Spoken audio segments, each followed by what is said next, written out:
मध्य प्रदेश की सियासत में 24 साल बाद होने जा रहा बड़ा बदलाव। सरकारी नौकरी में 2 ही बच्चे अच्छे की पाबंदी हटने जा रही है। अब तीसरे बच्चे पर भी नौकरी रहेगी सिक्योर। लेकिन सबसे बड़ा सवाल यही कि राजनीति का नया गणित आखिर किसके हक में जाएगा। देखिए पूरी रिपोर्ट। दोस्तों, 24 साल बाद मध्य प्रदेश की सियासत में बड़ा धमाका होने जा रहा है। अब सरकारी नौकरी में 2 ही बच्चे अच्छे वाली पाबंदी हटने जा रही है। यानी अगर तीसरा बच्चा भी है तो भी आप नौकरी से बाहर नहीं होंगे। 2001 में आई थी ये सख्त शर्त और अब 2025 में हट रही है ये रोक।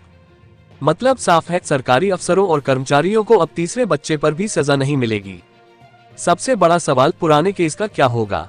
तो सुनिए, एक नई व्यवस्था आने के बाद तीसरी संतान से जुड़े सभी केस खत्म माने जाएंगे। लेकिन जो लोग पहले ही नौकरी से बाहर हो चुके हैं उनकी वापसी नहीं होगी। दोस्तों, आंकड़े सुनकर आप भी दंग रह जाएंगे।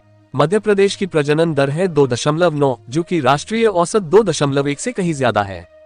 राजधानी भोपाल सबसे कम 2.0 पर है, लेकिन जरा पन्ना और शिवपुरी जैसे जिलों को देखिए, यहाँ ये दर 4.0 के पार। यानी परिवार छोटे नहीं, लगातार बड़े होते जा रहे हैं। और इसी वजह से सबसे ज्यादा असर पड़ेगा मेडिकल एजुकेशन, हेल्थ, स्कूल शिक्षा और उच्च शिक्षा विभाग पर।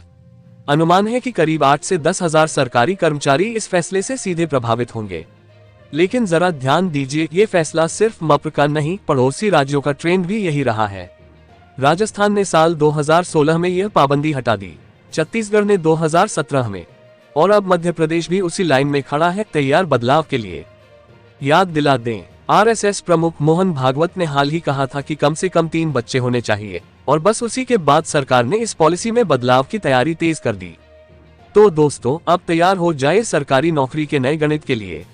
मध्य प्रदेश में अब तक था 2 बच्चे ही अच्छे, लेकिन अब बदल जाएगा ये फंडा। कैबिनेट में जल्द ही प्रस्ताव आएगा और फिर नया नियम लागू होते ही 3 बच्चे होने के बाद भी नौकरी रहेगी सेफ एंड सिक्योर। यानी 2 नहीं, 3 भी सही। अब देखना यह है कि इस फैसले से राजनीति का समीकरण कितना बदलता है और समाज पर इसका असर कितना गहरा पड़ता है।